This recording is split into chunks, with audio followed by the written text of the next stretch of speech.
It was 6 in the morning. I got a knock on my door, a really loud knock, and I thought it was my dad who had locked himself out or something. So I opened it, and it's the LED flashlights and the really obnoxious bulletproof vest and the dragging me out into the cold when I'm in my pajamas. That was not fun. They seemed pretty shocked by the sarcastic, belligerent, angry teenager that they dragged out of bed that day. I don't know if it's just that I was 19 or that I was a girl, but they didn't expect this.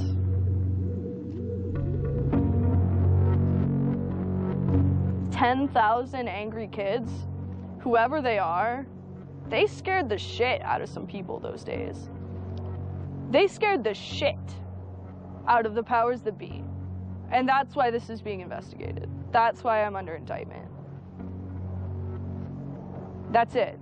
Because between the days of December 6th and December 10th, 10,000 angry people proved to the government that their regulations, their ideas, their view of PayPal, their view of WikiLeaks, their view of the Afghan war and Egypt and Tunisia and Libya, it didn't fucking matter. Their opinion no longer mattered because someone was out on the internet kicking ass. The computer hacker group Anonymous is claiming tonight that it took down the website of the Federal Appeals Court in San Francisco this afternoon. They took down Senate.gov servers, they've taken down HB Gary. Sony's claiming they did $150 million worth of damage. So many confidential files that tonight, because of these hackers, can be in the hands of anyone. Visa, MasterCard, the PayPal situation. The criminals who hacked into Sarah Palin's private email. The Church of Scientology says Anonymous is a cyber-terrorist group of religious bigots. Anonymous and this other group called Lulz Sec. They seem to be wanting to prove a point. Anonymous kind of was like the big, strong, buff kid who had low self-esteem. And then all of a sudden punched somebody in the face and was like, holy shit, I'm really strong. And Anonymous calls itself the final boss of the internet. And sometimes it proves to be really fucking true. You are going to violate the freedoms of the internet, you certainly better watch the fuck out. They are kind of the rude boys of activism. There's a real rough edge to them, which I think also is one reason why they garner so much love and hate from people, too. They represent a certain sort of chaotic freedom. Individual, young, nameless, faceless folks are having geopolitical impact. I mean, it's both exhilarating to realize that and terrifying to realize that. It kind of depends on how that power is wielded. We are legion. We do not forget. Expect us.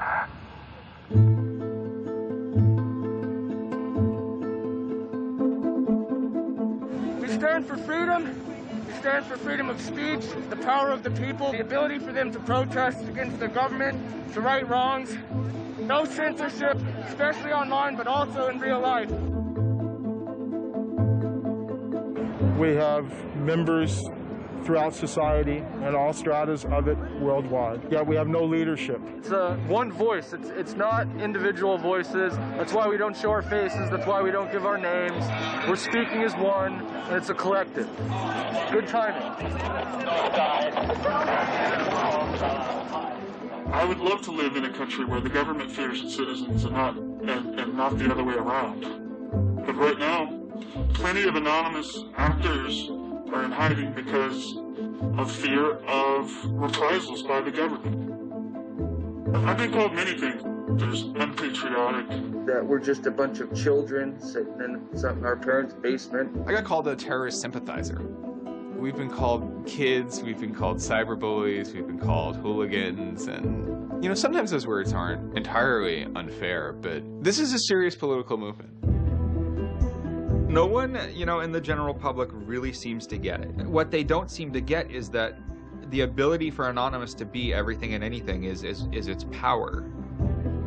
Anonymous is a series of relationships. Hundreds and hundreds of people who are very active in it and who have varying skill sets and who have varying issues they want to advance and who are collaborating in different ways each day.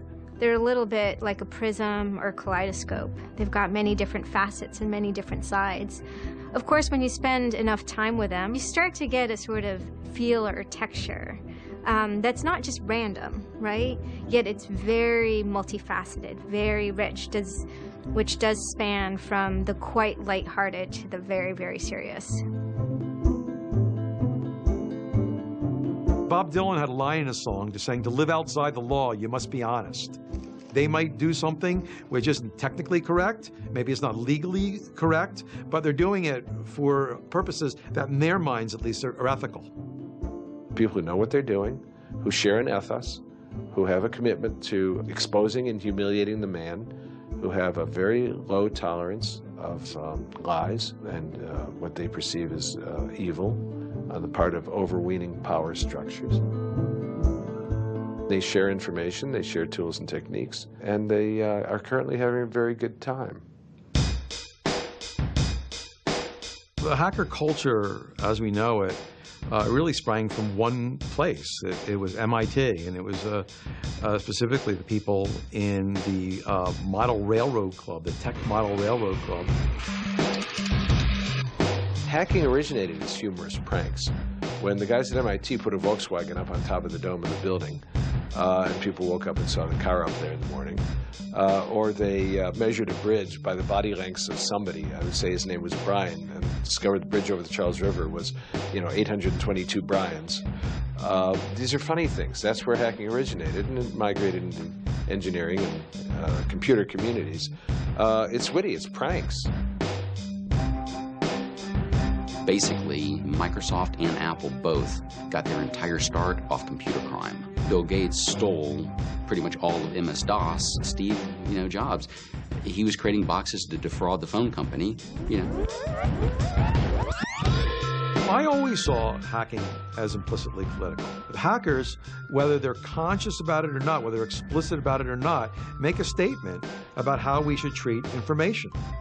And some years after my book came out, one of the people I wrote about, Richard Stallman, got very publicly and explicitly political about open software, and he believed that software should be free. Free as in freedom, not free as in beer, as he put it there.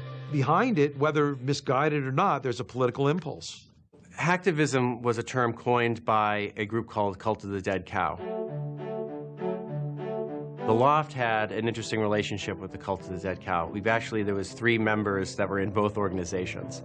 And we kind of kept like the serious security research that they would do under the Loft name. And if they were doing some sort of just goofy stunt-like things, they would do it under the Cult of the Dead Cow name. Because the Cult of the Dead Cow was really kind of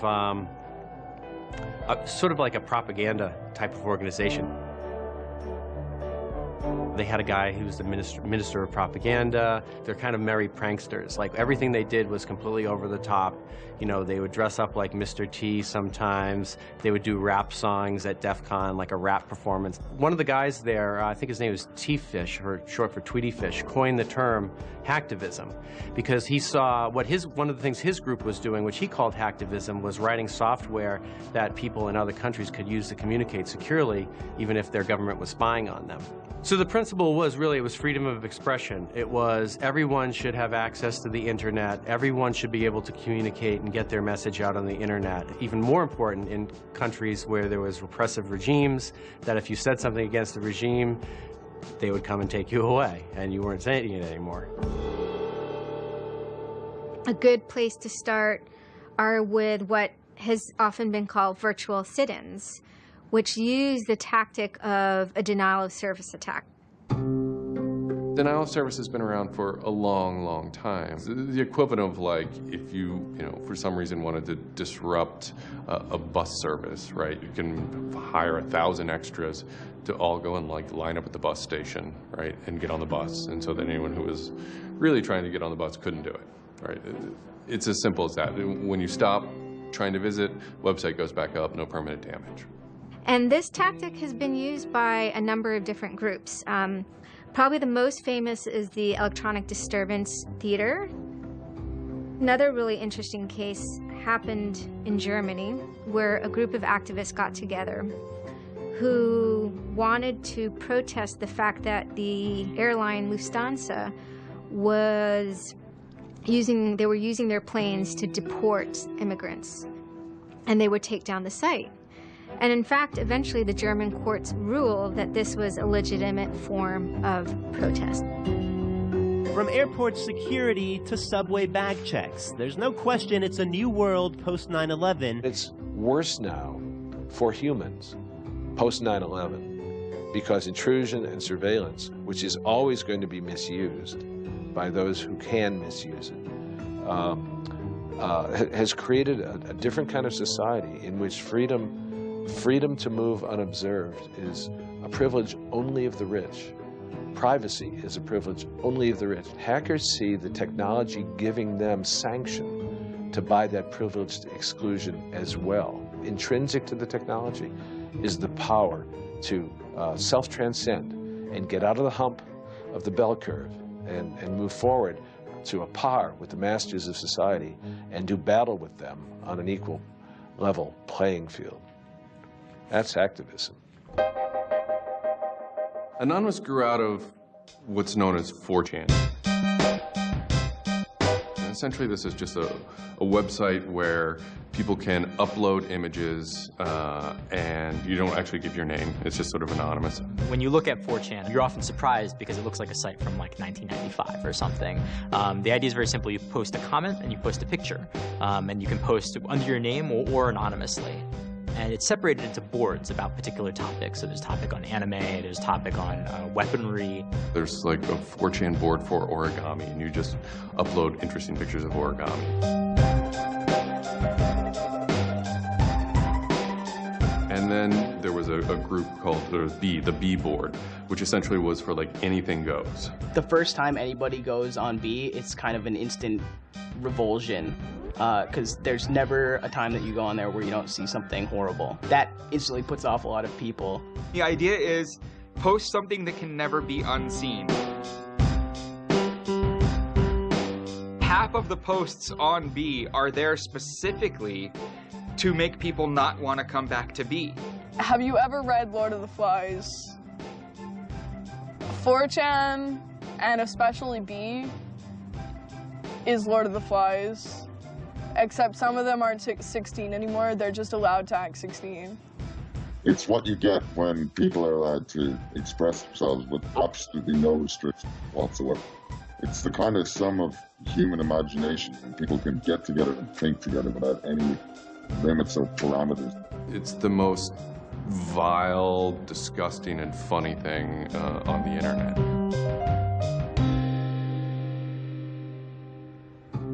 4chan was founded by Chris Mootpool when he was very young, maybe 15, in the early 2000s. He started 4chan because he was a big fan of Japanese animation. Chris Mootpool is the sweetest kid you've ever met in your life. He's small and he's got these sort of like tiny features, and he runs the most disgusting website in the world. What I think is really intriguing about a community like 4chan is just that it's this open place. As I said, it's raw, it's unfiltered, and sites like it are kind of going the way of the dinosaur right now. They're endangered because we're moving towards social networking, we're moving towards persistent identity, we're moving towards a lack of privacy, really. The B board, that's the exact opposite of Facebook. Facebook, like, you're supposed to be like who you are, and there's sort of one model, which is that like you're friends with people, right? And 4chan, you're totally anonymous nobody.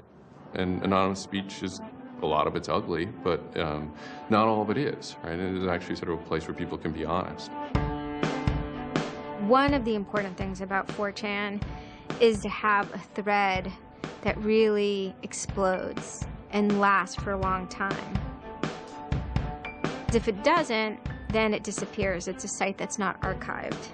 So it creates conditions for anything that grabs attention at some level. And so humor and grotesqueness as a result are quite good for that. I'd rather just be referred to as anonymous, I guess, in any interviews, because I have some docs out on me. 4chan's just where I went to. I grew up on it and I lived there. That's just what I did for fun. It takes a thick skin to enjoy it. But, you know, as long as you're not offended, you'll occasionally come into something really cool or really creative on 4chan. I think the most interesting thing about it is how you can watch memes evolve. You'll see something posted one day, and then a week later it's got 50,000 derivatives of it. A meme is basically just an idea. It's kind of like a gene, but in the realm of the idea. A lot of the great internet memes that we all know and love, you know, lolcats, right? You know, little cats doing funny things, and then they have, you know, Icon has cheeseburger, right? All that stuff seems to start in this like petri dish that is 4chan b-board.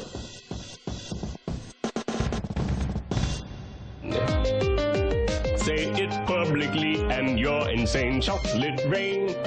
Name any meme from the last about 6 years, and I'll bet you either in its first posting ever was on 4chan, or at least one of its earliest revisions that became what it was on 4chan. I can see the food situation is so we'll be on our way. It's basically the best breeding ground for internet culture, as far as I'm concerned. With your neighborhood insurance rates, chocolate rain. 4chan is also very known for acts of trolling. Trolling is a fucking art. Trolling is getting the person you're talking to get as pissed off as they possibly can, and for no reason except for your own enjoyment. Maybe you're trying to illustrate a point, but it's mostly for your own enjoyment. For them, it's funny that like people think the internet is serious business, and if people think the internet is serious business, it's a troll's job to make their life terrible. The idea of anonymous came initially as a joke. I mean, somebody suggested that, what if the whole site, what if 4chan, what if B was just one person? And what if that's just one guy called Anonymous sitting somewhere, and you're just reading all these posts by one guy? And it kind of looked like that from the outsider's perspective. I mean, there's no way to tell the difference. It might as well be one guy. Fox News did a very famous segment about it. They call themselves Anonymous. They are hackers on steroids, treating the web like a real-life video game, sacking websites, invading MySpace accounts, disrupting innocent people's lives. And if you fight back, watch out. Destroy. Die. Attack. Threats from a gang of computer hackers calling themselves Anonymous. I've had 7 different passwords, and they've got them all so far. Anonymous hacked his site and plastered it with gay sex pictures. His girlfriend left him. She thought that I was cheating on her with guys. As long as I can think back, Anonymous have done some pretty off-color things in the name of getting cheap laughs, you know. But, I mean, that's part of the culture. They get what they call lulz. Lulz is a corruption of LOL, which stands for laugh out loud. Anonymous gets big lulz from pulling random pranks. For example, messing with online children's games like Habbo Hotel. Habbo Hotel was this online community where you had an avatar and you walked around and talked to other people. It was kind of like an early version of, you know, World of Warcraft or Second Life or any of those virtual worlds. What the people on B did was invade Habbo Hotel, created, you know, thousands of avatars. They all had this one uniform of a black guy with a big afro wearing a black suit. And so there would be thousands of these people, black guys, black suit, you know, huge afro, walking around this world, and they would do things like form a swastika out of themselves. And I think that was a real landmark because it was when they were able to see that, you know, they can use their numbers to do something really interesting and really disruptive. So we blocked the entrance to their pool, and that just pissed them off so fucking much. It was fucking beautiful. That was fucking just wonderful. Wonderful times. Those kids love that pool. They love the shit out of their pool.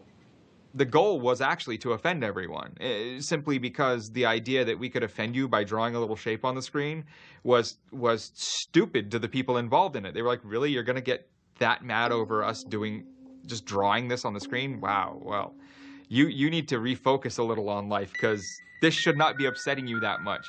Barrett Brown. I'm the director of Project PM and former operative with Anonymous. We were targeting furries, which were a subculture of people, of course, who, a lot of people on 4chan find irritating by virtue of their being irritating.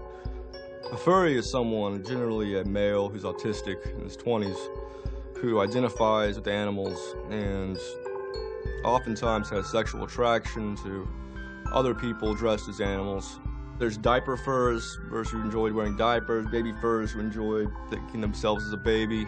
We had furry infiltrators, people trying, we had secret groups. Mine was called the Illuminati /I/Illuminati, and we were, our goal was to wreak as much havoc as possible because it was stupid. There's a point, when I was, otherwise, seemingly respectable writer, 2007.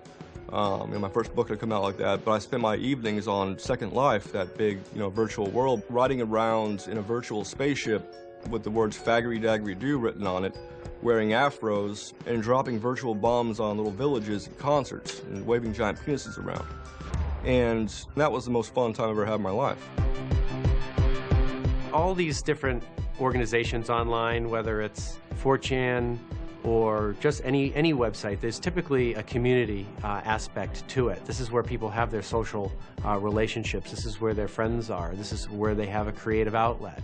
And so all those aspects are going into groups like Anonymous, where people feel like they're part of a bigger thing and they're able to express themselves within that group.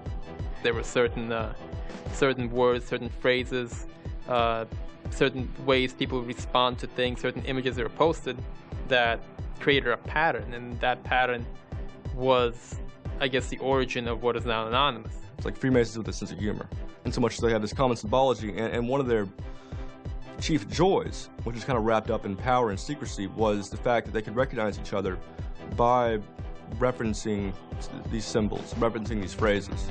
Over 9,000. It's over 9,000! I lost my iPod. Mudkips, anything involving mudkips. So you have this weird sort of international culture developing with people, across the world, wherever they may be.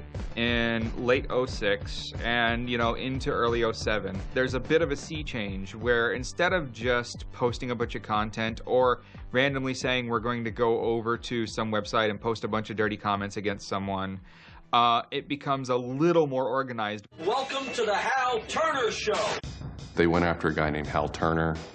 I am being discriminated against because I'm white.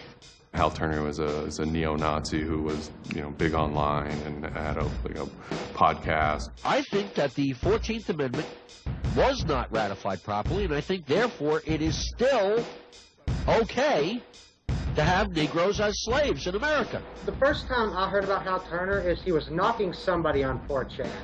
He was just being a major dick to a relatively known user. And for the fun of it, we started trolling him. And then I guess we kind of figured we had a moral high ground, which allowed us to get people on our side. But he was a fucking neo-Nazi. That's not okay to be in modern society. You're not allowed to do that. And there's a million neo-Nazis out there. But he started picking on our dude, so we had to go to our dude's fucking defense. And it just so happened that he was a neo-Nazi, so that's a bigger reason that he's a fucking dickface. I'm like, yeah, screw that racist son of a bitch. Let's do this, So I joined in, and I made some of the phone calls, and, I played around on the chat thing on his website and posted in the threads and whatnot. Who are you? Where are you calling from?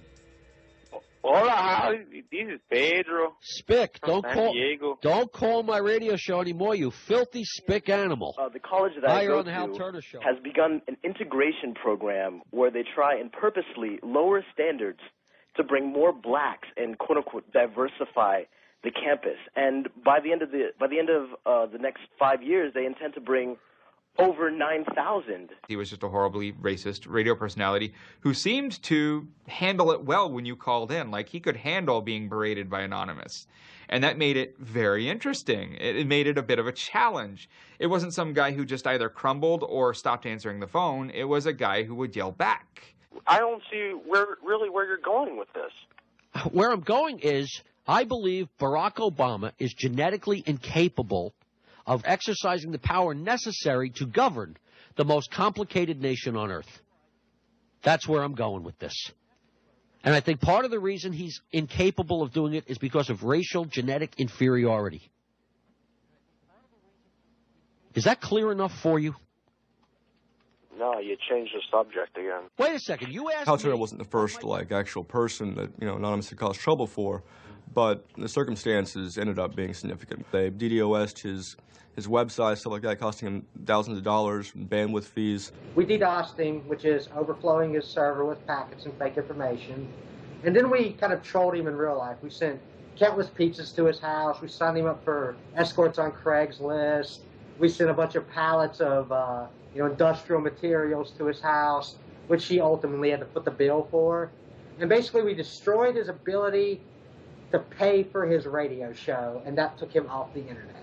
He was super pissed. And then they ended up getting some real hackers to help them out. Like, this wasn't sort of pranks. They actually were able to get into Hal Turner's private servers and his mail servers, and find some interesting emails that he was serving as an FBI informant, which, if you're a right-wing neo-Nazi, is not a good thing to be. And obviously him being an FBI informant, and also his reaction, his sort of douchebaggy reaction to the raids, damaged his credibility within the white nationalist scene, which is a shame. Hal Turner's gone. He's been prosecuted by the feds for threatening judges. It wasn't supposed to be different, but it ended up being different. People who observe Anonymous see this group called Anonymous going after this white nationalist and say, oh, hey, look, Anonymous must be some kind of activist organization. So by virtue of those people joining Anonymous, Anonymous becomes more of an activist organization.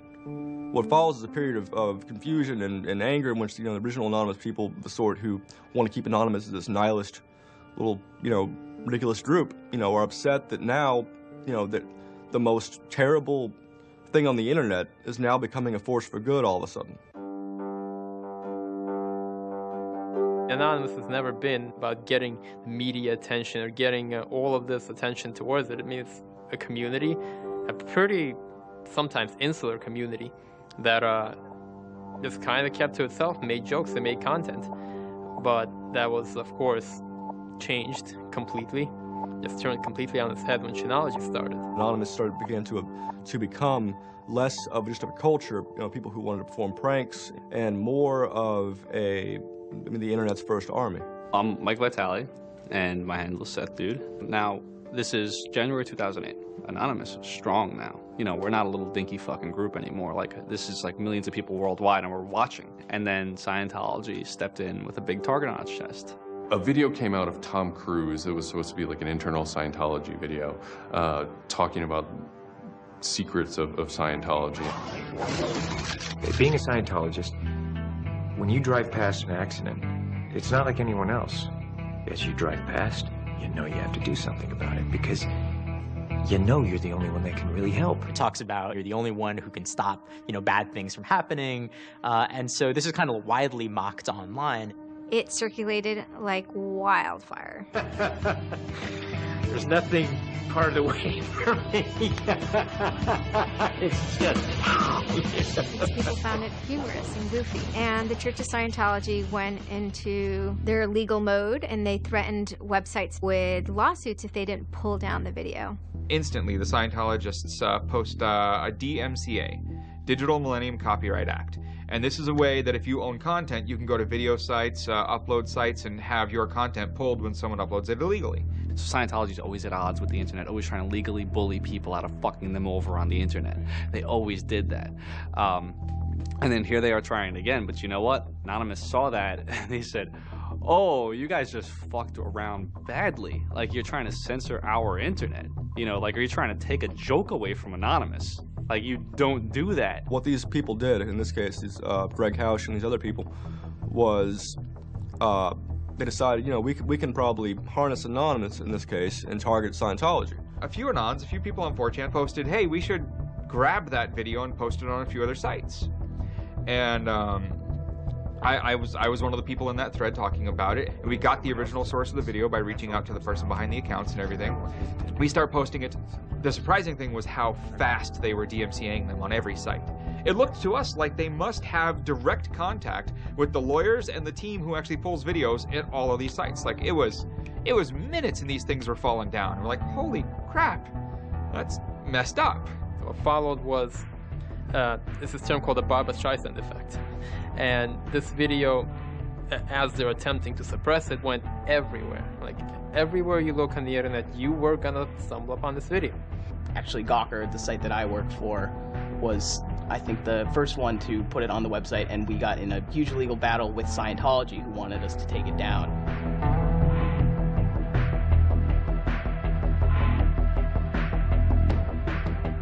A guy joins the channel, and he says, you should all look at Gawker.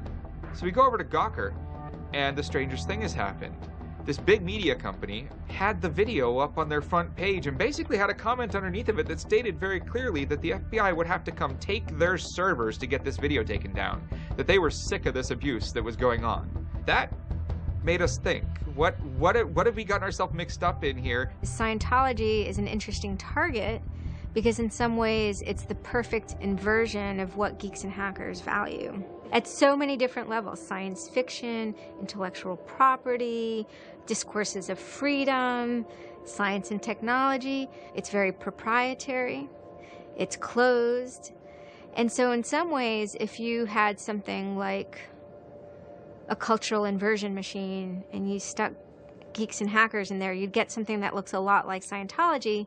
So it's quite offensive, and there's a real pleasure in attacking your perfect nemesis. We're just such polar opposites, with them being secretive and us hating secrets, and, you know, them being so inclusive and us being, you know, anybody could say they're anonymous. And most importantly, how fucking self-important they were. They thought they were fucking untouchable. They thought that they were like, you know, like their own little church mafia and shit, you know? And Anonymous will, you know, it's like a play toy now. You know, we're gonna make you guys look stupid as shit. What really kind of dared us and set us off about Scientology is specifically the treatment of their critics. Anybody who says anything bad about Scientology is automatically some sort of criminal, some sort of crazy person, a drug addict. It's just that kind of mentality, that kind of, like, if anybody says anything bad about you, we're gonna fuck you over in the worst possible way. It's just, it resonated like this feeling of disgust within us. That was a big problem. That was the big problem. The censorship aspect of it. The audacity of this cult, this creepy cult, to go into our territory and tell us that we can't post this? No, fuck them. No, it's not gonna happen. And people who knew what Anonymous was to begin with were like, oh my god, Anonymous is gonna go to war with Scientology. This should be really interesting. Especially because it's two weird-ass groups.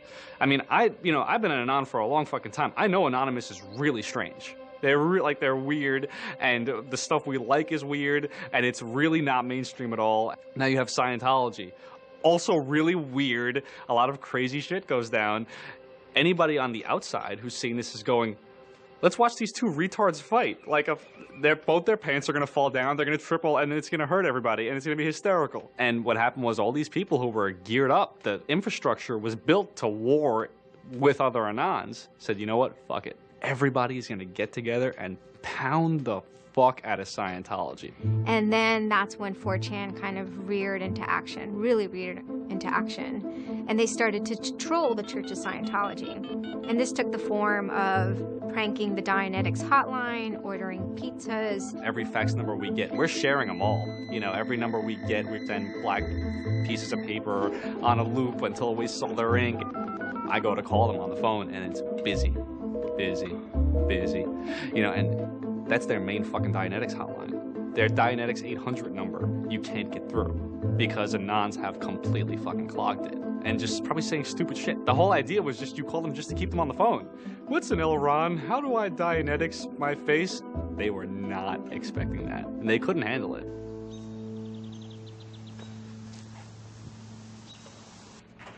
I'm Brian Mettenbrink. I always liked anything technical, mechanical, anything sciencey, really. Computers do what you tell them to. They don't all of a sudden start doing weird stuff, and if they do, it's probably your fault. And I always like that, you know, they're perfect, really, in a way. I had just gone to 4chan just on pure happenstance, and I saw a post about the Scientology thing, and I started looking up stuff, and I'm like, oh, this is actually for a decent cause. I think I'll, you know, do this. You started seeing all the stuff in B, and I saw the stuff in B then. Everyone's going to DDoS Scientology. Everyone's going to bandwidth rape them. Anonymous Members have developed a distributed denial of service attack tool called low orbit ion cannon, which is taken from a computer game. Low orbit ion cannon is what's called an end game weapon in Red Alert. All you had to do was literally follow instructions step by step. I downloaded a program that's free and legal for anyone to download and use. And I followed the instructions and I typed in www.scientology.org and I pushed go. And what it does is it tells Scientology.org, in this case, it tells them to send their website to my computer about, I think it was 800,000 times in a weekend. And I'm pretty sure I probably took it down myself a couple of times. This tool is Low Orbit Ion Cannon, sometimes referred to as LOIC. I am actually not breaking any laws by using this tool against my own computer, 127.0.0.1, which is a non-routable address. But, of course, if I were to have attacked one of those other bigger sites out there, I would have severely been breaking the law and would have been doing it in a way that was quite easy to track. What you do is you put in the site, you see that the IP is correct, you make sure that all these settings are good, and you hit the button. And off it goes. It felt like you were making a difference. You know, just you yourself. And you didn't even have to leave your home, you know. You just sat at your computer and followed instructions and stood up for what you believe in, so to speak. You made your say in the world, and hopefully it turns out better for it. Yeah, that was some really crazy stuff to watch. To be sitting there in front of a monitor and you have just information just flying in front of you, and it's this unseeable internet war. And one of the guys said, we need to make a video. We have to make a video. Hello, leaders of Scientology. We are anonymous. When the video came out on January 21st, that was one of the first times that Anonymous as a culture started referring to itself as Anonymous as a movement, and declared that it was going to take down and destroy the Church of Scientology. That video probably changed everything. Knowledge is free. We are anonymous. We are legion. We do not forgive. We do not forget. Expect us. It basically looked like if a computer was going to tell you that he was going to beat the shit out of you, this is what it would look like. That one video, you really galvanized that moment of innovation. That's exactly like with that video, internet activism as it's known today was born. What the video was saying was, it's over. You're not going to be able to follow people back to their house anymore with impunity. You're not going to be able to just issue a cease and desist letter to any reporter who wants to write some shit about you that you don't like. You know, that's done with. Every time you do that, Anonymous is going to hit you harder. So we made a video named Call to Arms that said, we're going to the streets. Every major city of the world has a Scientology building. Be very wary of the 10th of February. Anonymous invites you to join us in an act of solidarity. Anonymous invites you to take up the banner of free speech, of human rights, of family and freedom. Join us in protest outside of Scientology centers worldwide. And you just see this consensus forming that it's going to happen. So we made the third video, the Code of Conduct. Don't bring weapons. Dress accordingly. Cover your faces, because they will try and find out who you are and screw with your life. Rule number 17. Cover your face. This will prevent your identification from videos taken by hostiles. Scientology has a history of harassing, stalking, and just generally doing horrible things to its critics. So people needed a way to hide their identities. A lot of people had very legitimate fears. They don't want to be followed home. They don't want to be stalked. They don't want to put their families and themselves in danger. Everyone was going, well, we're going to wear a mask. What's the only fucking mask that we all already know or have a joke about? And it's the Guy Fawkes mask. You see the movie V for Vendetta, you know, the ending scene where everyone's wearing the Guy Fawkes mask. That is very reminiscent of what Anonymous thinks Anonymous is.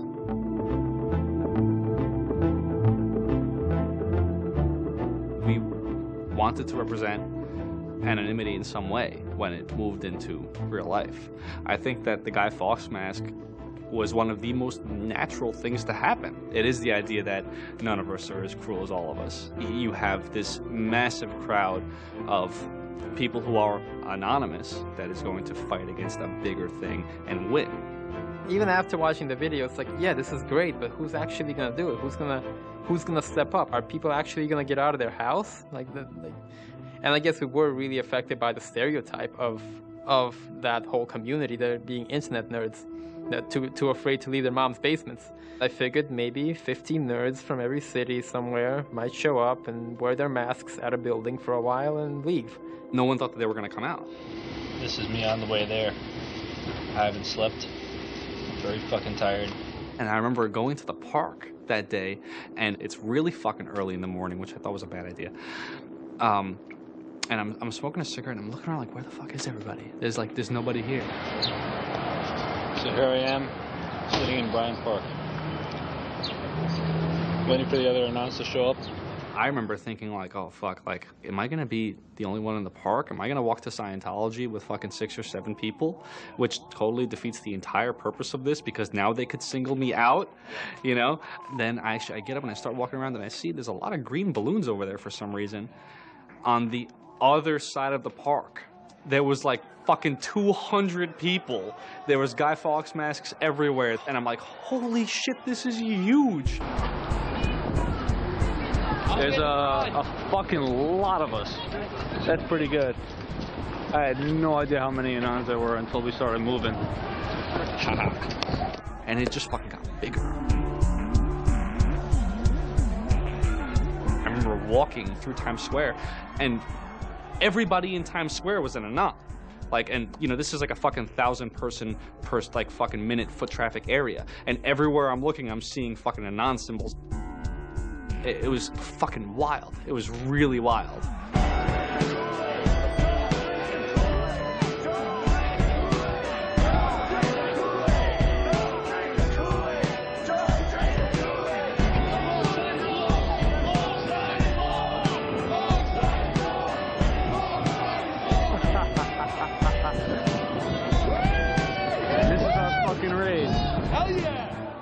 So we start getting numbers in.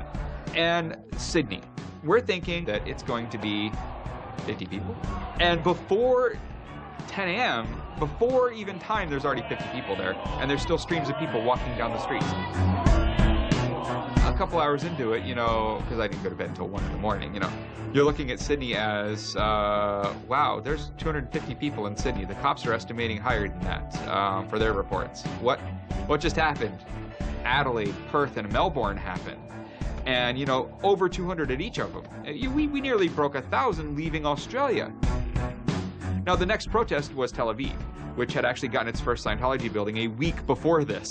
There were Palestinians and Israelis at this protest, both holding their flags. And at one point, they actually switched flags and held up each other's flags and whatnot. It was awesome to see.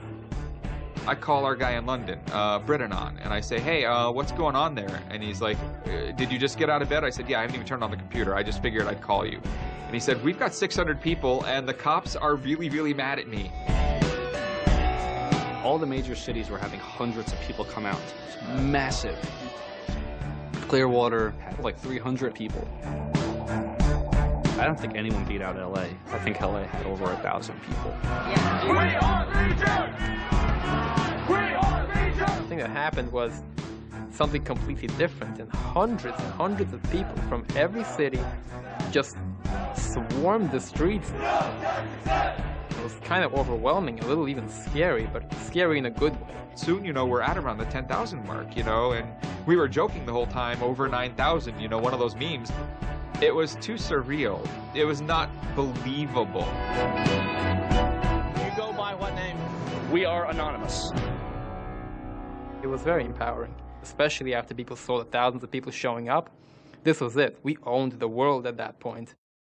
You've got lolcats, and you've got rickrolling. You've got all these other things that Anonymous has been involved in. Then, you know, take us a month later, and, you know, 10,000 people were just in the streets. And in every major country in the world, in every major city in the world. And what the hell just happened? What changed? You know, who flipped the switch? The world looked very different to me at that point. We all met each other. The idea of an Anon is you're fucking alone until you get to 4chan, you know, and then these people all think like you know? Then all of a sudden you're not alone. You are with fucking 500 others, you know, they all know the same jokes as you. They all clearly have similar interests as you. Here's your culture. You meet your own people finally. immediately you felt like you were at home. If you were an Anon, you were at home. We all like spent years in the same place, looking at the same pictures, laughing at the same jokes. And we pretty much were already friends, even though we've never ever met. It was very happy. It's perhaps a little surprising. It's not just preteens or teenagers. There's a far more even mix of males and females than you would imagine otherwise. Everyone always figured Anonymous was a very male, thing, but it wasn't like that at all, There's some fucking hot girls come through, like, there's some, like, really, like, you'd be surprised. And there were a lot of these so-called guys who weren't socially good. They were very awkward. They still lived at home at 23, half of them virgins. And I'll tell you, the amount of those people who got laid from these protests happening is in the thousands that would not have for years probably. That's why those protests were so important. It was a chance to finally meet other people that were previously anonymous and unknown, and hence it was the moment of the end of their anonymity. Scientology, they kind of fought back, so to speak. They posted stuff online. While claiming they are peaceful, in less than 3 weeks, anonymous members made or encouraged 8,139 harassing or threatening phone calls, 3.6 million malicious emails, 141 million hits against church websites, 10 acts of vandalism, 22 bomb threats, and 8 death threats against members and officials of the Church of Scientology. They basically antagonized, really, is what they did, which is really one of the things they're great at. They wanted to find me. They did. They hired PIs. They started taking pictures of us, threatening to sue us. People were getting followed. People were getting followed home. It'd be a regular thing for someone to say, oh, I had to lose someone on the subway. I saw someone from the Scientology Center, and they were following me. They would follow us to our houses, try to intimidate us, send us cease and desist letters. They had a PI hand deliver a cease and desist letter from a very expensive lawyer. It was a double message there. It was a, hey, we know where you live, and we know your name, and here's something from our lawyer. Just these old tactics that they used to fight the activism they faced before the internet just were completely ineffective against Chanology. Most of the people who received them actually framed them and put them on their wall. I've seen multiple of them framed and put on the wall. Mine's sitting in my closet somewhere in a box. They don't care to actually use the legal system to get you thrown in jail. They care to use the legal system to get you to stop. I did the whole low orbit ion cannon stuff, and then I pretty much just went about my life after that for probably, I think it's 6 months, and then the FBI showed up here at my parents' house where I wasn't, looking for me. 2 men got out of the car and took their jackets off and laid their guns on the front seat and came up to ask us if Brian was home, and explained that they were the FBI and they were looking for Brian, and I've never been so scared. And then my parents directed them to where I was living, and they showed up and said, I'd like to have a friendly conversation with you, and I had the worst friendly conversation of my life. We sat down at my dining room table, and they just started asking me questions, and I'm trying to figure out what they're here for, because I have no idea. And they eventually started asking me questions about Anonymous. I was scared to death. I mean, my son is looking at 5 years in jail and a $100,000 fine. I had no idea that it was any sort of this big of a crime to do what I did. I thought it was the kind of slap on a wrist, $200 fine type crime. So I actually told them that I did it at that point. Then it went from there. But yeah, I would have never ever believed that the maximum punishment for this was 5 years in prison. It was a very eye-opening experience. I had a little bit of trouble accepting it, knowing that I could go to prison for 5 years. Knowing that I would be in prison from age 20 to 25 for this, you know, I thought that was a little bit extreme. I tell people it would be different if they drank and drove and killed somebody. But he didn't do that. It's hard to deal with, harder to deal with, because he didn't do that. He just pushed a button on his computer, and as he explained it to me at the time, it was like pushing the refresh button over and over and over and over 800,000 times. And it seems like such a little thing. I did the second most damage is what Scientology said. I sent the second most out of everybody. So I got the maximum for my category, which was 1 year in prison and 1 year supervised release. I think, you know, the way I feel is for what I did was one of the most, like, lopsided punishments I've ever, like, read about or heard of. Yeah, I think it's ridiculous, especially the year supervised release where I can't touch a computer for a year. I'm not sure what that's supposed to solve, except make my life difficult. So that computer behind me back there, I could go back to prison if I went over and touched it, because I can't knowingly associate with members of Anonymous. They just made a big deal about Scientology as a religion and that this is America and you can believe in whatever you want to believe, and I'm pretty sure they actually compared me to like the KKK and the Nazis and stuff in the courtroom. Yeah. It's a completely different issue. I'm very proud of what he did. He stood up for what he believed in, but that was never, ever mentioned. I never would even dream of hurting anybody. You know, it's just not me.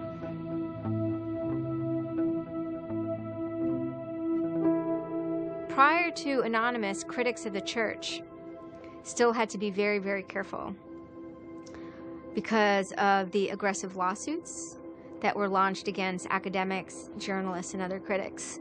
I would say that era is over. And Anonymous, more than any other sort of intervention, is probably responsible for that change. This actually caused a decent rift in Anonymous. There was one big group, significant group of people who would say, this Chinology stuff, it's cancer, it's awful, it's bad, it's just bringing attention to us that we don't want. The trolling isn't happening, we're not getting our jollies. Like, now this is all really serious and moral and somber, and like, well, you know, that's not what I signed up for, that kind of thing. And then there are the people who were on the other side who are going, well, I only signed up for the serious and somber, you guys, go away, this is, you know, and you know, there became this very fierce clash of ideologies, and it was alien to us. They decided, in their own words, which I was privy to because it was told to me, stop ruining our bad name. So to make Anonymous look bad, they go off and they post animated GIFs, animated images to epilepsy forums that are black and white just strobing really quickly. So any of the epilepsy people on these support forums see it and they fall off their chairs, you know, in seizure. You start hearing this term moral fag. If you're not out there making epileptics have seizures, then you're doing it wrong. So you're a moral fag. Which is what I am, a moral fag. Those who want to use Anonymous as, you know, as a tool for good in some sense, rather than just doing what we used to do, which is distribute video games. One Anon said it well once. There is no leader. Their ops have momentary leaders, de facto leaders. I like to describe this with the picture of a bird swarm. Everybody's flying very, very quiet. Suddenly one bird flies into the other direction and the mass fly into the same direction following that person. It's totally okay to say, I'm sorry, I don't take part. When Chinology was running full force, it was like a kid stretching for the first time and actually seeing the real power. It's the teenage period, actually, trying, Operation Pitstorm.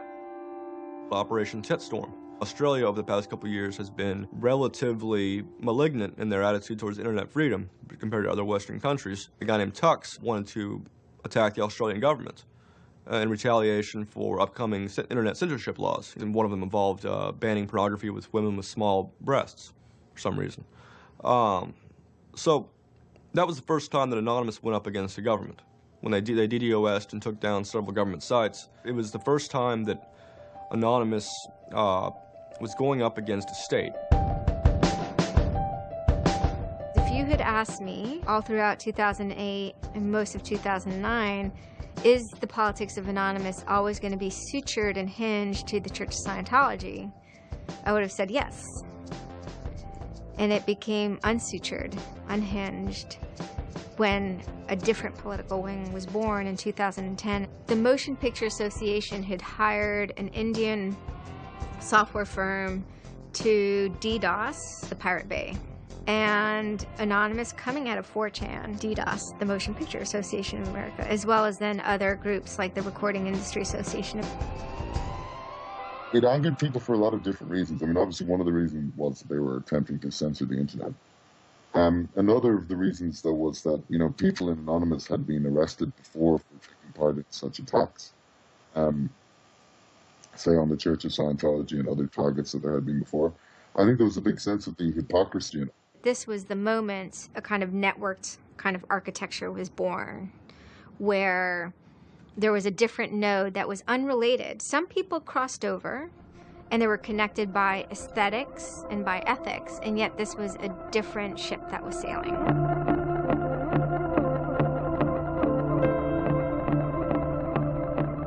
It is our task to find secret abusive plans and expose them where they can be opposed before they are implemented. The interesting thing about someone like Assange is that he actually also sprang from, you know, a hacker culture. It's a mentality of spreading information. Julian was Mendax. He was the greatest hacker that ever walked the face of the earth when I was a kid. I mean, they rumored he could move satellites around in space by hacking into NASA. I mean, you know, maybe it never happened, but I mean, it was, you know, it was a myth that kept young kids like me wanting to, like, you know, plug a computer into a modem and see if I can move some satellites around. WikiLeaks is an instantiation of the hacker ethos. Truth wants to be free, and we want to liberate it. WikiLeaks released a huge trove of diplomatic cables. There was a lot of controversy from every quarter of society. The WikiLeaks website released nearly 400,000 secret U.S. files on the Iraq War late today. It was the largest leak of classified U.S. files in history. The diplomatic cables show the U.S. is spying on its allies. Lots of things which were understood in private and may have been not even talked about explicitly. Suddenly they're out there in the cold light of day, and it's going to make some governments and some individuals very uncomfortable. He was showing the world a glimpse of how, you know, the powerful elite actually work, at least to some extent. I mean, these are fairly low-level diplomats sending messages back and forth, but it's a side of government you hardly ever see, and it's pretty eye-opening. And you know, once it's out, it's out. I think information wants to be free. But let's look at it. Let's analyze it. It's important that we know such stuff. It's important that we know what our governments do, and if they don't tell us, then somebody has to. There was one particular moment that really sparked the fire, and this was when PayPal, MasterCard, and Amazon pulled services for WikiLeaks. So all of a sudden, there's no way to actually like process donations to WikiLeaks. And then people went and found like neo-Nazi groups. Visa and MasterCard were perfectly fine with you being able to, like, you know, PayPal, being able to, like, make donations to them. But WikiLeaks, no.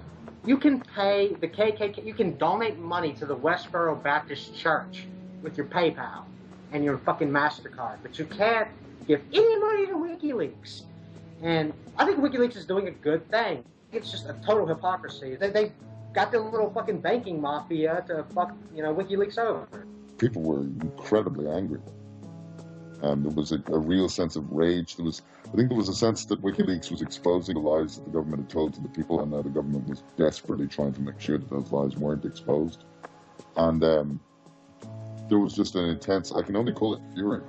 If you're a hacker, it's one of those John F. Kennedy was shot moments. Not to actually compare it to that, but it's one of those moments you always remember exactly where you were when you heard it. I mean, I just really never dreamed that they would have the audacity Anonymous very quickly moves into an attack mode. Anons DOSed PayPal. They were pissed.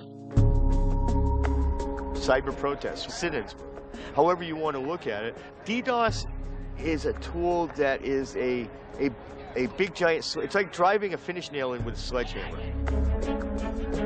The numbers of participants were massive, massive.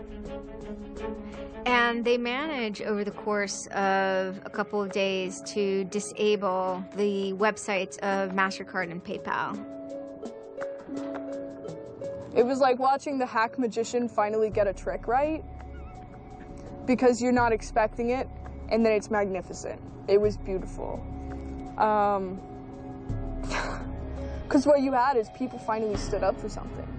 How long has it been since we had a huge, really relevant protest? I'm not talking Tea Party, I want to bring my guns in public. I'm talking 10,000 angry people said this is not right, and I want to do something about it. Soon after, January 2nd, I believe, WikiLeaks was blocked in Tunisia.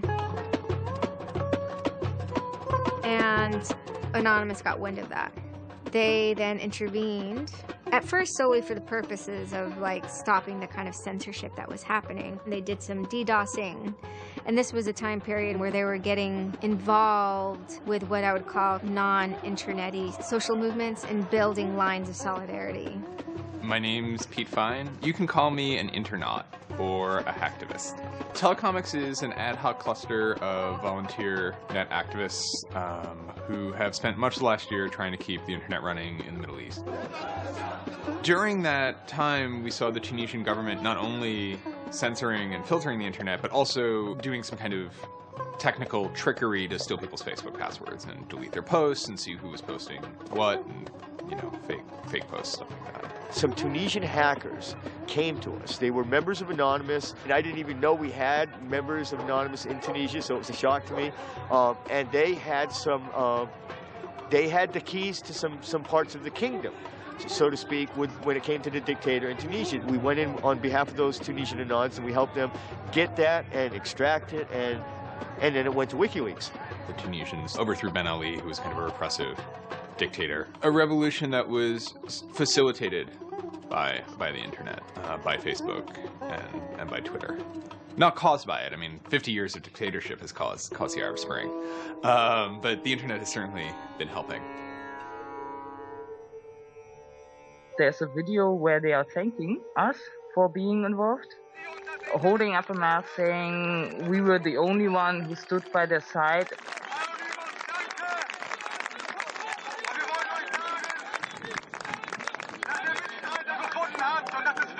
For me, it was awesome to hear that and to feel the connection. The same group of hackers that target anti-WikiLeaks sites have now turned their attention to Egypt. In kind of the lead up to the Egyptian revolution, we would tweet on people's behalf. We would get people from Egypt who were unable to access Twitter on their own on our IRC network, and we would take reports from them and tweet them out using our account to kind of help them get the word out about what they were experiencing. Some of this shit is personal. And one of the things about the movement as a whole, when Egypt rolled around, is that Egypt broke us emotionally. Watching in real time with live feeds that we helped set up, Egyptians get massacred with machine guns. It was different, and I have never in cyber activism wept before. It's never bothered me like that. It's never been able to touch me the way Egypt touched me. It was fucked up that we were watching people killed for no reason other than leaving their homes, that these people had every right to freedom, that they had every right to choose their government. And then January 27th, January 28th rolls around, and the Egyptian government starts shutting down the internet. I mean, just for the whole country. The whole country. There's this fantastic traffic graph that you can see the traffic coming out of Egypt, and it looks like, you know, like this. Just totally stops. And we were just shocked. I mean, we were just like, what the fuck? Like, what the fuck? To think that a country would completely cut itself off as much as it was able to from the outside world was pretty unthinkable. You know, we know bad things go on in the dark places. And suddenly it got quiet. I remember that somehow burned into my brain that first Twitter was flooded and suddenly everything was quiet. That's the kind of thing that could start riots. I think when Mubarak did what he did, I think it really upset people here as well as in the Middle East. I put myself in their place, and I found myself in a desert of nothingness because he just wiped out everything that my world incorporated. That just showed me and everybody else that the same thing can happen at any time, at anywhere, in any government. Anonymous and the people on the internet stood up and said, go fuck yourself. You want to shut down their internet? Fine. The people on the internet will show them how to turn it back on. It's almost like the internet as an actual thing. It's like the internet is a living thing, but it's like a conscious thing that gets up and says, no, you can't do that. A lot of my friends helped with encryption, helped people on the ground in those countries validate SSL keys and certificates, and really showed them how to subvert their government and become free. And then telecomics started to tweet connections to the internet, dial-up connections.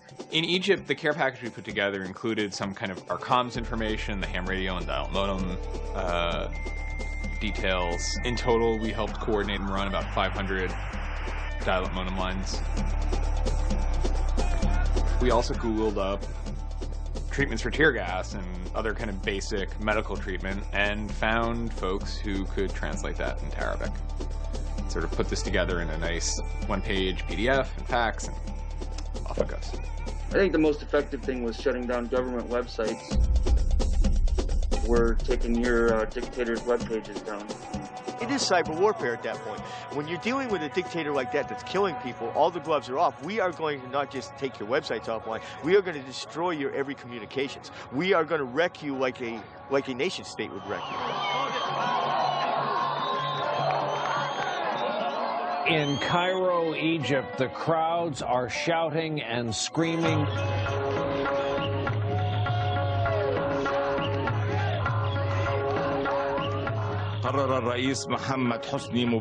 President Hosni Mubarak has decided to step down from the office of President of the Republic.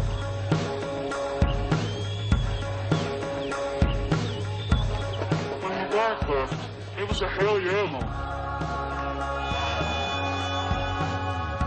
People can rise up, people can make a change. And I think for a lot of people in America, it was the first time they had seen people rise up and take down their government and say, we're sick of this shit. We're sick of the oppression. We're sick of living as slaves to your power. We had Egyptians come thank us as we're doing this stuff, and I said to them, like, look, you guys just get our back if stuff goes down here. Although it was awesome and it was one part we were fighting for me it was quite clear that it's not the end of the story. That it's not suddenly changing into rainbows and 9 cats or whatever, but that we now have to watch even more. The FBI is now investigating Anonymous, a loose collection of rogue, tech-savvy hackers credited with bringing down the websites of MasterCard and Visa last December. So there were 40 raids back then. They seized computers, cell phones, those kind of technical apparatus, sometimes including from, in the case of, a 19-year-old girl lived with her family, it took her parents' stuff too. There's always been a sort of cat-and-mouse dynamic, not just in relation to the feds, but also to these sort of groups that have appointed themselves as guardians of the Republic. And there's groups called like Backtrace Security, which is made up of a couple of deranged people who, I think for personal reasons, have grievances against Anonymous. I've been threatened by people who are former Secret Service agents who now run private security companies. Suddenly, on February 5th, Financial Times article comes out that we all see. And it's quoting this guy named Aaron Barr, who's the CEO of HP Gary Federal, which is an intelligence contractor. And Aaron Barr is telling his Financial Times journalist, Joseph Min, that he's been secretly monitoring the AnonOps server where all this is going on, and has done so for several weeks, and using his own custom brand of information operations techniques, has managed to identify the alleged leadership of Anonymous, including 25, quote, lieutenants, unquote, of some sort. We have to see this document. Everyone wants to know. We don't need to destroy him. We don't need to destroy his company. We just need to see the document, and we'll decide what comes next after looking at the document. So they get it. It was unbelievably easy to get into that network. And my name was on there as a screen name, and Greg Hausch was listed there by a screen name. The fact of the matter is, what he told Financial Times was everything he told them was demonstrably untrue, and very much hilariously so. He had to be shut up. It had to be proven to the world that this guy was a retard and that his information was in no way valid. Now, to put that in hacker terms, Anonymous is a hornet's nest, and Barr said, I'm going to stick my penis in that thing. In a mere 24 hours, he was owned, pwned completely by a small group of participants who basically went on a hacking rampage. Faster than you can say, get these hornets off my penis. Anonymous took down Barr's website, stole his emails, deleted the company's backup data, trashed his Twitter account, and remotely wiped his iPad. And he had just reached the Hammam high level on Angry Birds. The HP Gary hack brought about 70,000 emails. Probably the most important ones had to do with a proposal that HP Gary had already formulated. It was packaged up as a nice PowerPoint presentation. Kind of act as privatized agent provocateurs, where they were going to discredit WikiLeaks. HP Gary was proposing submitting fake documents to WikiLeaks, and then when discovered as fake, the error could be called out and it would discredit WikiLeaks. Right. So, so there's a lot of specifics I can't talk about. So let me try to answer that though in a general sense. Well, first of all, it's probably no surprise to anybody. I'm not a big fan of WikiLeaks. I think that the broad purpose of trying to get as much information, proprietary or classified information for the government, expose that, is an extremely destructive and dangerous purpose. As Julian Assange had a few months before noted that they had information on a major bank showing wrongdoing, and Bank of America somehow knew it was them. And the proposals involved for Bank of America and the WikiLeaks problem, they entailed conducting information war on WikiLeaks and its supporters, creating dissension within WikiLeaks, DDoS attacks. You also wanted to launch cyber attacks on WikiLeaks infrastructure to get information on document submitters. Well, one thing I guess I want to make sure is clear is, you know, none of those activities had actually occurred. You know, in business, there's, you know, when you start proposing or thinking about an idea, there's a brainstorming phase. And somebody says, well, what if, you know, what could we do? What's theoretically possible? Well, still, this was an idea. This was proposed. This was something that you thought about. Right. They also wanted to go on a campaign kind of targeting Glenn Greenwald, who's a reporter for Salon, who's an outspoken kind of critic of the government and supporter of WikiLeaks. It seems like you're trying to attack a journalist here. Yeah, and I don't want to talk too much more about Glenn Greenwald, but other than, you know, what I previously said is, you know, there was never an intent to attack journalists, not on my part. You know, nor I guess I should say I should generalize that and to say that, you know, I would never just outwardly attack a journalist, other than if I felt that there was a journalist in my mind that was acting unethically. That, you know, that is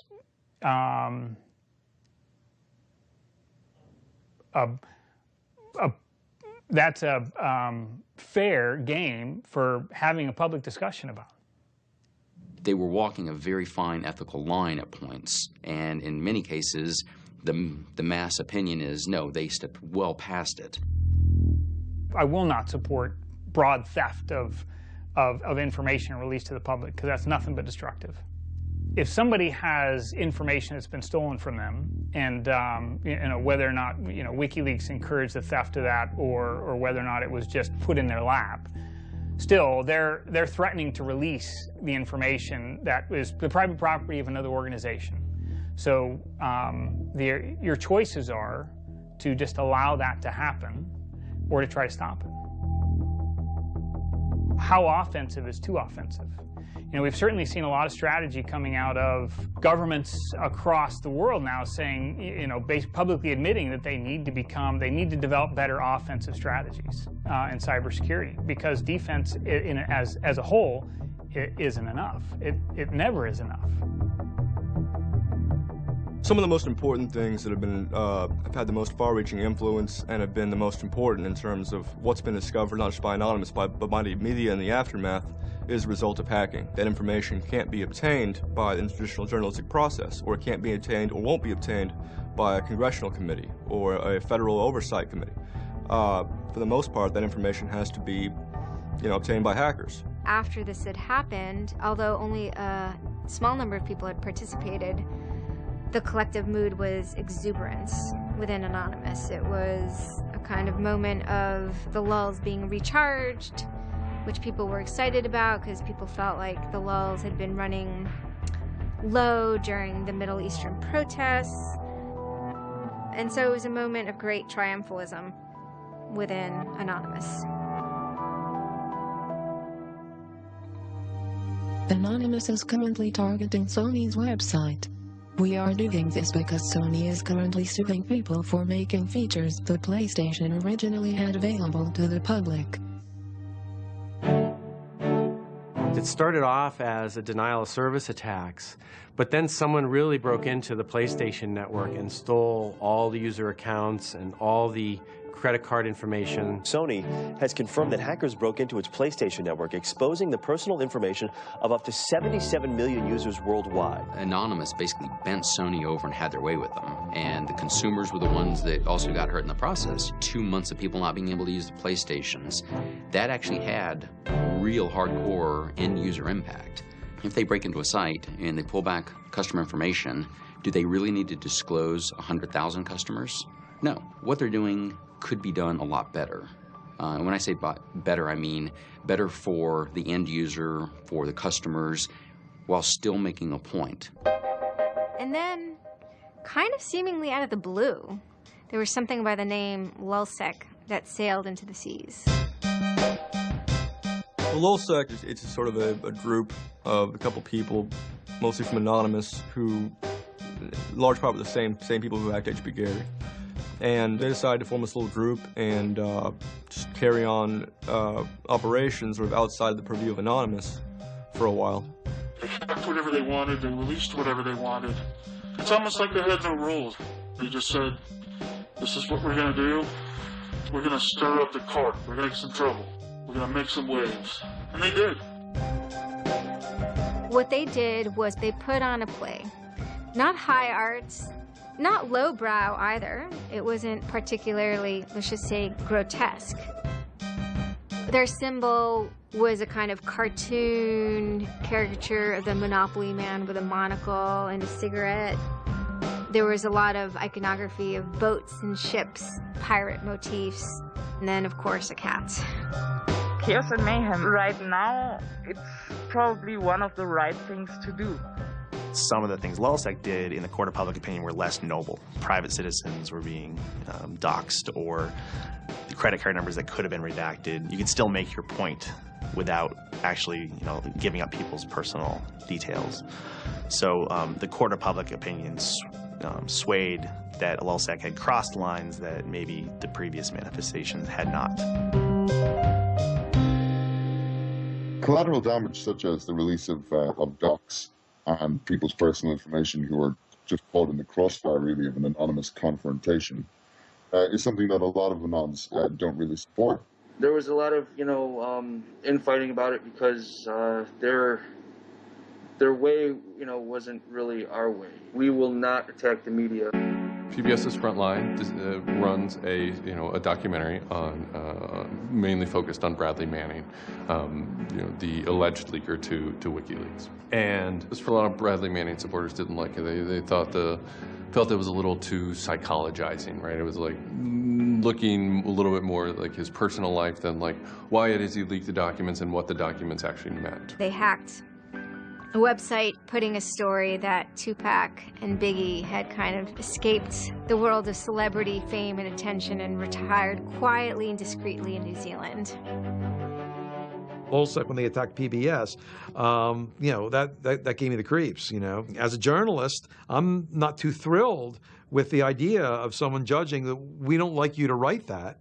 We don't like your reporting, so we're going to shut down your website. I'm uncomfortable with that. It could be me, and I could be writing something about a group that they didn't like. And, you know, hey, I'm happy to sit and talk with them about it, but, you know, don't shut my website down. This is obviously about freedom of speech, so attacking the press would be would sort of be a bit of a contradiction.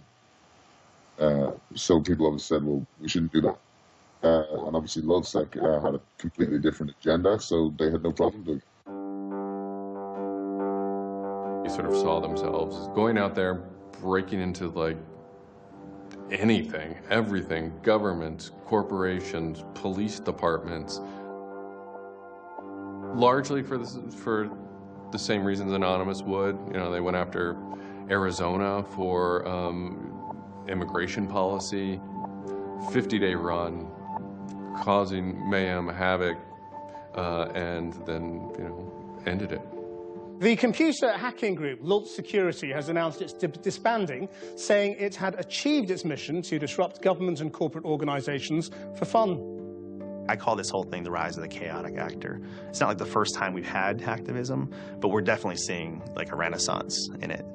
And chaotic could be chaotic good, neutral, or evil. You know, if you go back to the old Dungeons and Dragons charts. And some people see Anon-Ops initially, let's stick with Anonymous, as chaotic good. They saw Operation Payback, or they saw attacking Scientology, and they say that's good. It's like Robin Hood, right? Chaotic good. Outside the system, but doing something good. Other people saw Anon as chaotic evil, like the Joker. They just want to see the world burn and doing potentially irreparable damage. And the truth is, yes, it's the entire column of chaotic.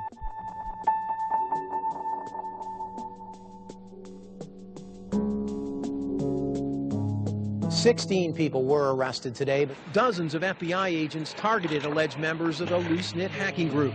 Armed with search warrants, agents hit 6 homes in New York, along with locations across the country. The people arrested yesterday were suspected of attacking PayPal's website after the company shut off payments to WikiLeaks.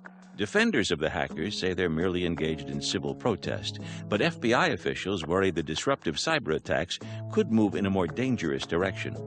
So the FBI shows up at 6 in the morning, and it was really obnoxious. And I remember being frustrated and angry because there was nothing that I had done that would have justified an FBI search warrant. They came and guns blazing, all this other good stuff, busted down the door. I immediately just dropped down on the floor, 180, didn't want nothing. I wasn't trying to fight nobody. Theory of the case is they were, you know, they flooded, quote unquote, a number of people flooded access to PayPal, thereby creating economic distress to a protected corporation. End of story. This is not a case involving identity theft, involving outing emails, involving violating privilege, involving theft of services, involving, you know, shutting down business. It is a pure case of internet or cyber sit-ins. I think when Barack Obama gets on television and says, flood the switchboard, shut down the Republicans, send the message, that's legal. And even if you accept what the theory of this prosecution is, it's no different. This is an electronic sit-in at its finest. If you're a pedophile, the average is 11 years. If you're a computer hacker, the average is 15. And I think that's ridiculous. So, yeah. I mean, no, that's ridiculous. I mean, you can go molest children and get less of a sentence than you would for breaking into someone's phone. Even if you accept what the government is saying is true, what is important is that people are participating in the process. It is very much the process. It is sitting in an encounter in Selma, Alabama, 500 Freedom Riders refusing to allow people to go and sit in at a segregated lunch counter. They write books about that stuff. It is demonstrating at a street corner saying no to a war. It's just a different, it's just a different vehicle. It's the same results. For 9 months I ran from my indictment, but they busted me. I went to jail, I bonded out, and then I held a news conference, you know, because as risky as that was and against my lawyer's advice, I wanted the world to know some fucking things about what's going on. I didn't want the feds to have the only voice in the dialogue. This document alleges that I am the notorious hacker activist known to the world as Commander X. I am Commander X. The indictment further alleges that I am in association with the global internet freedom movement known as Anonymous. And I say yes, I am immensely proud, humbled to the core, to be a part of the idea called Anonymous. You know, I would never compare myself to people like Gandhi or Dr. Martin Luther King, but they were one person, and they were willing to go out and change the world. And their messages live on every day, through everybody. And to not take the chance of having something like that to do is foolish. I only wish we had 50 million Mercedes. I feel a lot more comfortable as a guy getting towards the tail end of his career if there were more Mercedes. There's always going to be legal consequence when you decide to break the law. That comes with the territory. And it would be naive not to expect that. The question is whether the punishment will be proportional to the crime. And I suspect it might not be. People will be watching very closely to see how these cases proceed, on what grounds, and whether there's any room during the trials to think, especially of the denial of service attacks, as a legitimate form of protest. So much of our lives are now configured, at least in part, on the internet, so we better start thinking about how we claim parts of the internet as spaces that we can also protest in. This is the point in history at which you decide whether or not protesting is possible online. You can stand up and you can say freedom of speech extends to online. We have the right to not be monitored by our government because of our opinions. It's up to you. You're in the position of Huck Finn. Do you remember Huck Finn at the end of the book? He's told he's got to take that slave and give it back. Two things will happen if he doesn't. One, legally, he'll go to jail because Jim is property. Two, he'll be damned eternally and burned in hellfire because he's in an evangelical environment in Missouri. And Huck smokes his corncob pipe all night and thinks about it, and next morning he says, well, damn it, I'll go to hell then. In other words, he discovered that in order to be an expert at ethics, you had to transcend the legal and sanctioned religious appropriate truths of the day in order to access the meta-truth of both legality and righteousness. Well, hackers see themselves as Huck putting down that corncob pipe and saying, all right, I'll go to jail. All right, I'll go to hell, but I'm going to do the right thing. I suppose the question you really want to ask is, would I do it again? And honestly, after thinking about it, I felt that I did what was right. I had a belief, I still do, that what I did was the right thing, and hopefully someone got some good out of it. You know, I'd love to think that maybe I stopped someone from joining a cult. You know, probably wouldn't tell on myself next time, but you know, I don't think I would have changed a single thing other than the whole talking to the FBI thing. Just that little yeah, just the little detail that kind of changed everything. Yeah. I'm angry. Occasionally I have small breakdown moments of terror, but I haven't stopped believing what I believed. I haven't stopped wanting to fight. I haven't stopped caring. Tell me what democracy looks like!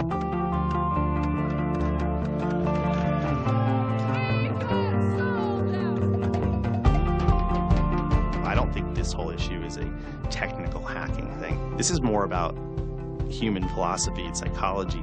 What's motivating us? Why is there so much unrest or disenfranchisement or anger that would lead people to want to take matters in their own hands and join these? Whether you think it's bad or not is irrelevant. It's not going away. I have stood upon the mountaintop known as Anonymous and looked down on a world inflamed with revolution.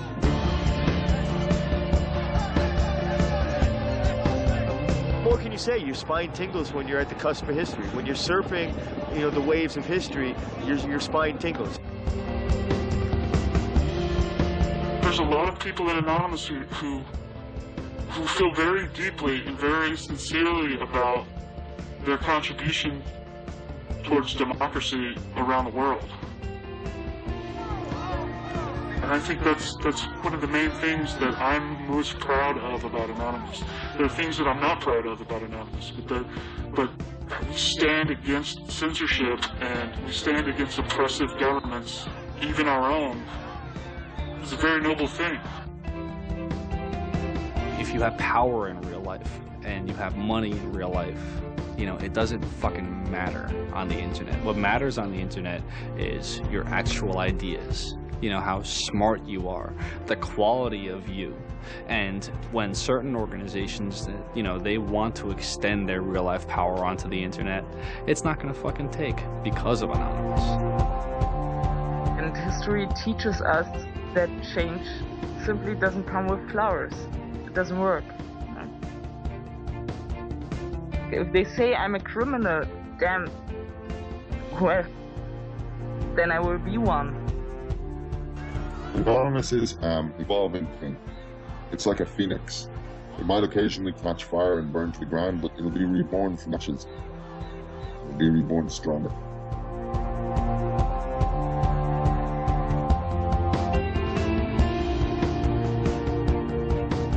I don't care if you're a Democrat or a Republican or an independent, or if you like Ron Paul, or if you worship pigeons or Scientology, or if you're Catholic or atheist or Methodist. I don't care about that. Your opinion matters. I don't care if I disagree with it. I don't care if I hate your guts. Your opinion matters.